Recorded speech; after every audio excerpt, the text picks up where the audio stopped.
Bienvenidos a una nueva edición del programa BOCHEF, una historia de innovación.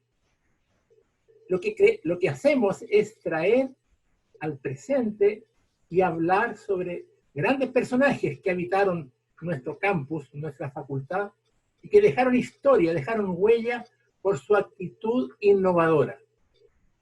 Quiero presentarles primero al personaje de hoy y luego les presentaré al invitado quien nos va a conversar, vamos a dialogar sobre ese personaje. Él es el profesor José Toá Castellá. El profesor José Toá fue médico cirujano de la Universidad de Chile, que en algún momento, con nuestro invitado lo podremos aclarar, en algún momento decidió su rumbo a través de la Facultad de Ciencias Físicas y Matemáticas, dirigiendo un laboratorio de biofísica que se localizaba en el Departamento de Física. El profesor Toá fue profesor titular de la facultad nuestra y, como dije ya, fue director de ese laboratorio de biofísica. Permítanme que muestre una evidencia de la huella del profesor Toá, que uno la puede encontrar si uno simplemente hace un clic en Google y coloca José Toá o José Toá Castellá, y aparecen todas estas referencias a lo que él hizo. Él fue alguien que realizó un avance muy significativo en el ámbito de tratamiento de aguas, pero no fue su única actividad. Vamos a saber mucho más de lo que él hizo, pero él creó, se patentó un sistema de tratamiento de agua que ahora se reconoce universalmente como el sistema TOA. Y aquí en esta lámina hay varias referencias al sistema TOA, hay referencias a algunas tesis, por ejemplo, este sistema de tratamiento de aguas residuales creado en Chile, Sexto en Indes, una noticia que circuló en algunos medios. Hay algunas tesis de pregrado y de posgrado. El programa Explora de CONICYT lo recuerda cada año cuando otorga el premio, un reconocimiento a la divulgación científica y tecnológica, y se llama el premio Dr. José Toá Castellá. Así que múltiples evidencias existen que José Toá fue un innovador. Termino con esta foto del profesor Toá, una imagen de una persona alta, estilizada, muy delgada. Siempre me recordaba a mí un personaje pintado por el Greco. El Greco lo habría pintado, circulaba siempre por los pasillos, siempre tuvo un perfil más bien bajo, pero vamos a conocer que era una personalidad muy rica, y por eso que ahora quiero presentarles al invitado de hoy. El invitado de hoy es el profesor Claudio Romero. Claudio Romero es un discípulo de José Toá. Él se graduó como químico en la Universidad Católica y su tesis fue dirigida por el profesor Toá.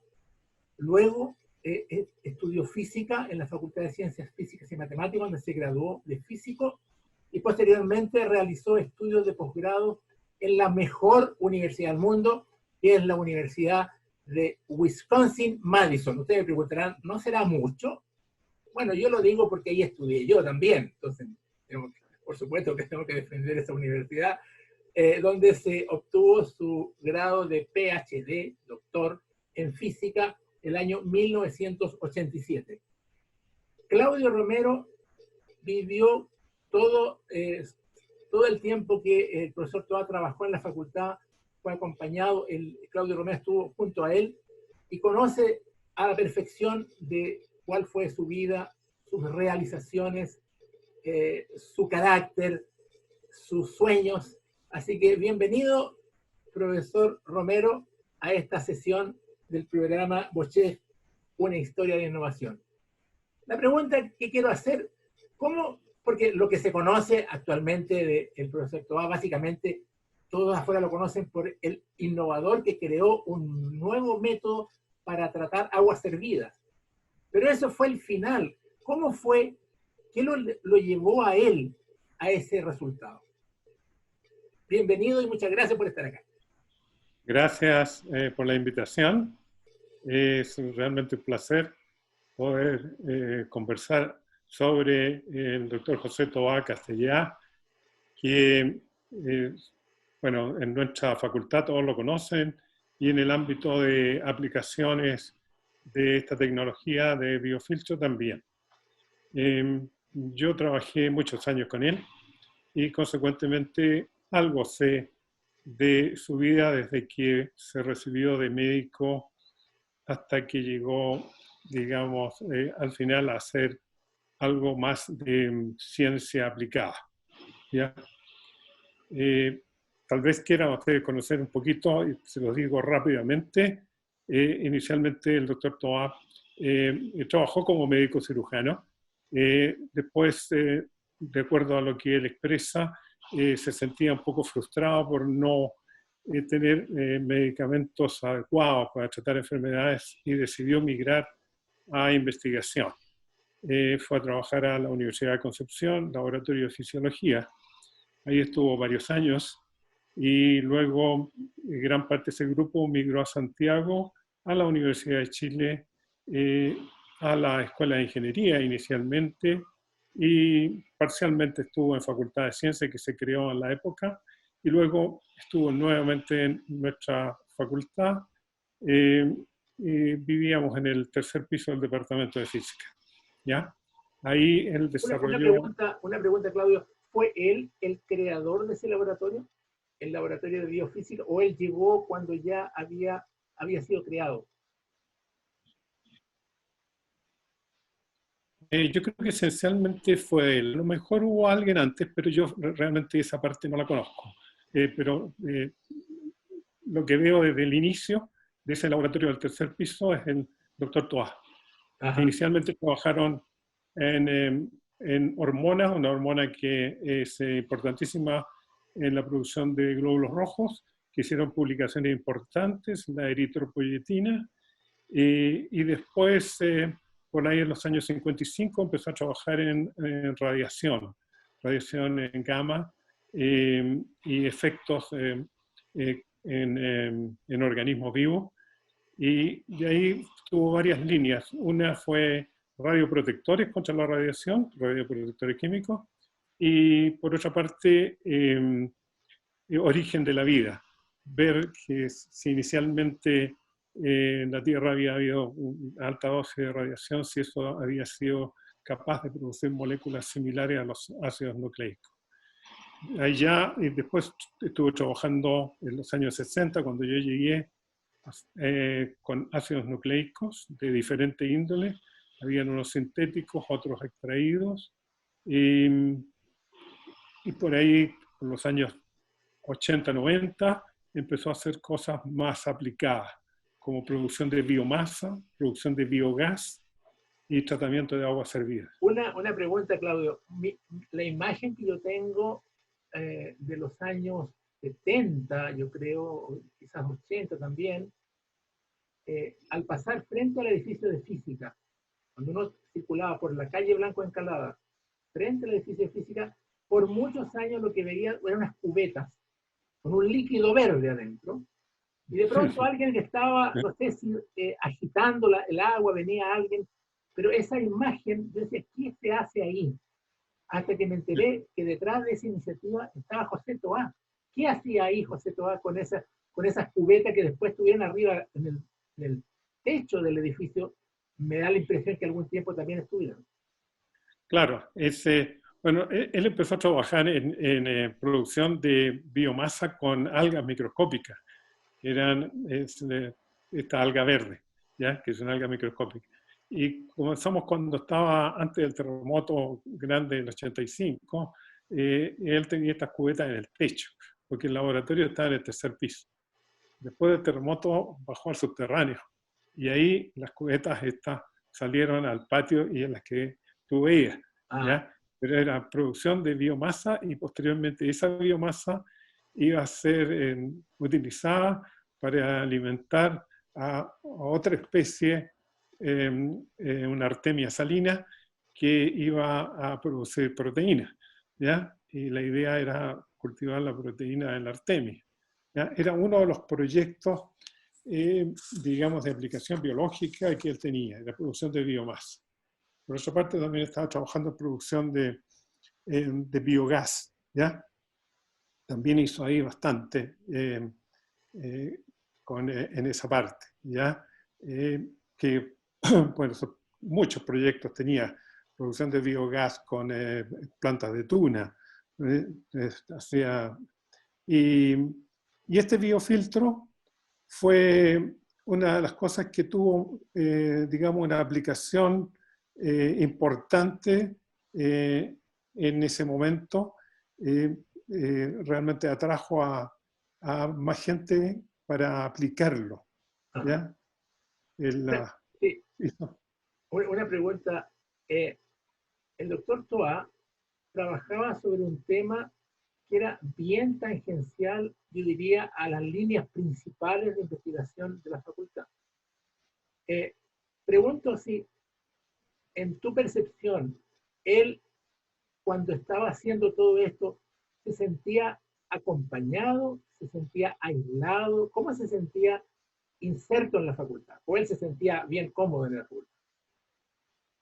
Bueno, la verdad, digamos, es que nunca estuvo bien inserto en la facultad porque él tenía una formación muy distinta, ¿ya?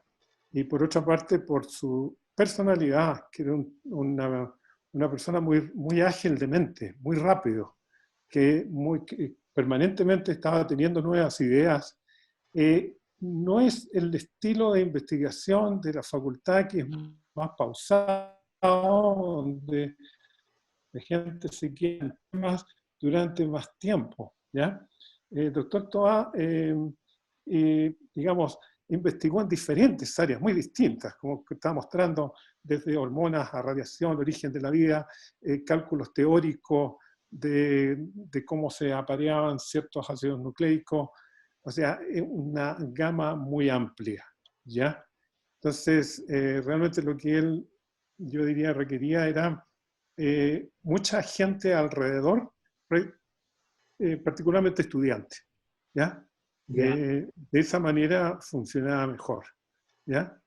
Ahora, hay unas facetas que poca gente conoce del profesor Toa, que era su afición por escribir, y escribía poemas. No sé si puedes contar algo de eso, porque la verdad es que yo me acuerdo de haber alguna vez circuló en la red de la facultad una cueca que él había escrito para un 18. Pero después me di cuenta que él escribió mucho más y publicó en lugares bien especiales. No sé si lo puedes contar cómo fue. Eh, bueno, lo que pasa es que el doctor Toa escribía todos los días. Normalmente él al final del día escribía algún verso, a veces algo de corto, y lo regalaba. Usualmente se lo regalaba a María Angélica Soto, que era su colaboradora más cercana, ¿ya? Otras veces se lo regalaba a Maruja Piber, que también trabajó muchos años allí, ¿ya? Otras veces a otra persona, ¿ya? Y en algunos casos, incluso los estudiantes en su revista de la Escuela de Ingeniería publicaron cosas de él, ¿ya? Que se las mandaba a él, se las mandaba a todo el mundo. El que quería publicarla, que las publicara, ¿ya? Le encantaba hacer eso. Escribió cuentos también. En algún instante, alguna cosa, algunos concursos de cuentos, o le pidió, Explora le pidió a él que escribiera algunos cuentos, que se le había pedido a los premios nacionales. También escribió ahí. Eh, Permanentemente escribía el doctor. Claudio, quizás interesante conversación, pero quizás es el momento de le puedas explicar a nuestros televidentes en qué consistía el método de tratamiento de agua que ideó el profesor Toa. Mira, el método está basado esencialmente en extraer la materia orgánica que poseen las aguas hervidas.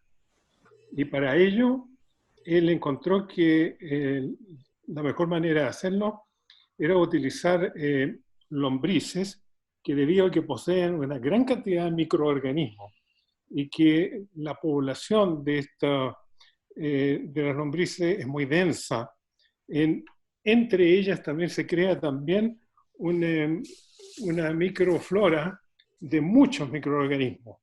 Entonces, esos microorganismos y la lombriz misma procesan esta materia orgánica y la convierten en algo que se llama humus, que a la larga es un fertilizante, ¿ya?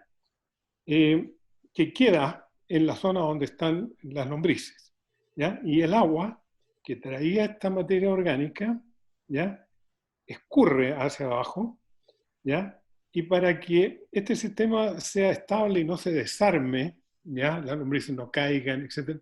Entonces tiene varias capas, ¿ya? Entonces la capa más arriba donde están las lombrices, después hay una capa de virutas, normalmente de madera, esa la puede... trató varias cosas de las virutas, le funcionaban bien. Después tiene una capa de arena, después tiene una capa de piedras grandes para que no se tape este biofiltro. Y el agua que ha pasado por este tratamiento ha ido perdiendo esta carga orgánica de una manera pero notable. Si uno habla de un 100% a la entrada, a la salida, tiene el orden de un 5%, ¿ya? Ha bajado enormemente. Y el doctor se dio cuenta de que todavía le quedaba un problema que eran los colis fecales que aparecían igual, ¿ya? A la salida. Y para ello es un sistema de radiación ultravioleta, o sea, a la salida el agua la hace pasar como una película delgada y en una rampa, y ahí hay ampolletas de luz ultravioleta que terminan de, digamos, matar o eliminar a estos bichos.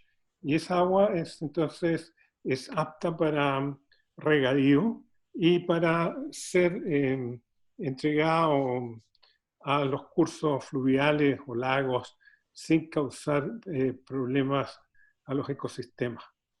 ¿Él se habrá dado cuenta el impacto que tuvo este particular desarrollo que hizo con el método que ahora se llama la tecnología TOA? Él alcanzó a percibir que eso iba a tener un impacto, que eso iba a ser usado en la India, en México, en Argentina, en Perú, en muchos países. ¿Alcanzó a visualizar eso? No, ciertamente, sí. El doctor se preocupó mucho de divulgar esta tecnología. Para él era muy importante que esto se utilizara porque él se daba cuenta de que era una cosa importante. Por ejemplo, la planta, me acuerdo de Sexa, una planta en Melipilla, no sé, de una empresa que se llama así, de aguas, hacían, digamos, diseñaron biofiltros para familias de 1000 personas, o sea, para 1000 familias, madre, ¿ya? Y empezaron a producir, o sea, a construir varios biofiltros, ¿ya? Por ejemplo, en Carosi, me recuerdo que el doctor estaba vivo, hicieron esos filtros para manejar los residuos de los tomates, ese tipo de cosas. Después tuvieron mucho éxito en las lecheras, particularmente en las lecheras del sur, ¿ya? Y no, él vio el efecto de esto y de hecho la patente, él la regaló a la facultad. Ah, O sea, él la regaló. sí, sí, sí. ¿Ya? ¿No? Bueno, Así que esa es la patente que tuvo por algún tiempo la fundación, sí. ¿ya? Tecnológica, ¿ya? Esa patente la regaló el doctor Toá, ¿ya? Él nunca percibió nada de ahí. ¿Eh? Ahora, tú me contabas que era muy trabajólico, que trabajaba hasta muy tarde. Sí, tenía un esquema el doctor Toá, que él me contaba. En su casa en la mañana estaba tranquilo, muy tranquilo, y ahí leía mucho las últimas publicaciones que le llegaban, porque él pedía publicaciones todos los días, pedía 10, 15, a través del sistema de tarjetas, donde sacaba los títulos del current content. Entonces, tenía un flujo permanente de papers publicaciones que le llegaban diariamente, deben haberle llegado 15 o 20. Y esas las leía al día siguiente en su casa. Y tenía una forma de leer, porque no podía leer todo, porque era mucho, pero leía el resumen, las conclusiones, y ya se formaba una idea de cómo estaban las cosas y qué cosas le interesaba, qué le llamaba la atención. Y después venía al laboratorio tipo 10 o 11 del día, donde estábamos todos los tesistas, o los tesistas que habían después que estuve yo ahí. Y ahí estaban todos con sus problemas y él ahí conversaba con cada uno y estaba todo el día. Ya los tesistas se iban tipo 8 o 9 y el doctor Toá seguía hasta las 11 o 12 de la noche. ¿Ya? Trabajaba mucho, muchas horas. ¿Ya? Así que... Bueno, se nos fue la hora. No. La hora. Algunas reflexiones finales. Algo que resuma lo que tú crees que fue la vida y obra del profesor José Toá. Bueno, fue un individuo extraordinario en varias áreas. En investigación, yo diría que lo que más me llamaba la atención es lo extraordinariamente creativo y la gran capacidad de absorber ideas nuevas que él leía y poderlas, digamos, procesar y producir algo distinto. ¿Ya?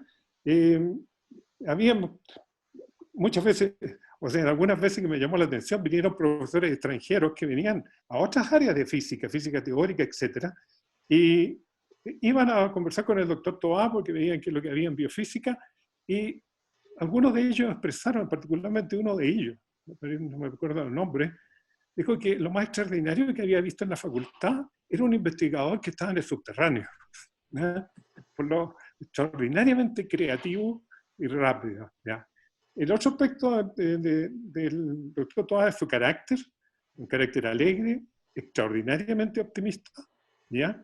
Y tenía mucha preocupación por lo que le pasaba al resto, ayudó a mucha gente en el laboratorio, y a mucha gente de los empleados del departamento de física, ¿ya? O sea, era una persona que tenía una enorme cantidad de características distintas y muy, digamos, muy excepcional, ¿ya? Así que, bueno, es difícil encontrar a alguien así, ¿ya? O sea, claramente un modelo que es bueno que las nuevas generaciones escuchen hablar de él, porque claramente es un modelo de universidad en tiempos en que los recursos eran bastante más escasos que los actuales.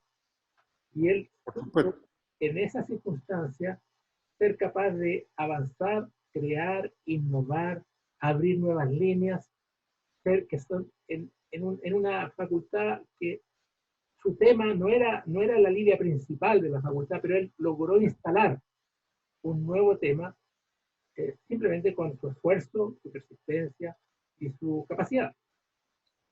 Claro, o sea, era una persona con el tremendo optimismo, nunca se daba por vencido. Me recuerdo que en la época, hubieron épocas malas, no voy a decir cuáles, digamos, la facultad, donde la facultad se cerraba. Bueno, el doctor Tomás saltaba por la reja, se metía por una ventana y llegaba al laboratorio. Pero no lo dejaban afuera, ¿ya? Y los que estaban en la huelga, etcétera, al único que respetaba era él, ¿ya? Así, nadie lo iba a perseguir porque era el doctor Toá. El doctor Toá es una pieza fundamental de cualquier maquinaria que hubiera, una maquinaria de construcción o que estuviera parando a la facultad, había un motor que tenía que seguir funcionando. Entonces había respeto por él porque, bueno, lo conocía todo el mundo, digamos, en diferentes aspectos, ¿ya? Así que, no, es extraordinario. Claudio, respecto del rol de formación, formativo, formación de profesional, de científico, ¿cuál fue la tarea que cumplió el profesor Toá? Bueno, hubo una gran cantidad de estudiantes que hicieron la tesis de grado con el doctor Toá. yo había estudiado en la Católica y conocimos al doctor Toá porque vinimos al departamento de física a tratar de trabajar en físico-química. Ahí lo conocimos a él y a todos nos entusiasmó las múltiples ideas que tenía. En una tarde nos dio un tema de investigación a 4 de nosotros que había llegado ahí. Bueno, fuimos los primeros que llegamos de la Universidad Católica y nosotros, por supuesto, que propalamos la idea de que hacer una tesis con el doctor Toá era algo notable y empezaron a venir normalmente 3, 4, 5 personas al año de la Universidad Católica. Eso duró varios años, no me recuerdo, bueno, los vaivenes de la política hicieron cambiar las cosas. Posteriormente, la mayor parte de los tesistas fue de acá de la facultad, de la Universidad de Chile. También el doctor Toá ayudó en la formación de gente en la Comisión Chilena de Energía Nuclear. ¿Ya? Ahí él tenía un laboratorio, además, le dieron un laboratorio donde trabajaba con otra gente en lo que se refería a radiación, radioprotectores, etc. Uno se va acordando a medida que habla de las múltiples cosas que hacía. Y tenía que viajar de su casa, que estaba en Las Condes, se iba a la Comisión Chilena de Energía Nuclear, ahí cambió un poco la estructura de la mañana, de estar tranquilo, tenías que ir para allá y esa tarde se venía a la facultad. Yo creo que despertó el interés en ciencia, el entusiasmo de mucha gente, ¿ya? Muchos después siguieron la carrera científica, otros, bueno, siguieron en sus respectivas áreas, ¿ya? Pero si uno tuviera que preguntarle, ¿ya? O uno lograra comunicarse telefónicamente con alguno de los tantos, todos tienen una impresión muy positiva. Nunca he escuchado algo en sentido contrario. Claudio, te agradezco mucho tu presencia en este programa para traer a la luz, para presentar al profesor Toá frente a una facultad que se va renovando y van entrando nuevos académicos, nuevos estudiantes que no lo conocieron.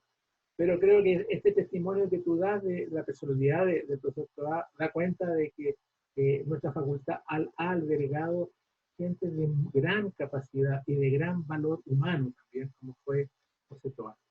Así que te agradezco mucho tu presencia acá. Bueno, gracias a ustedes por haberme permitido decir un par de cosas del doctor Toá, ¿eh? Muy bien. Yeah. Y entonces ahora a ustedes que han estado mirando este programa, les invito para una próxima edición en que traeremos otro personaje tan interesante como el que hemos presentado hoy en la figura de don José Toá Castellar. Hasta pronto.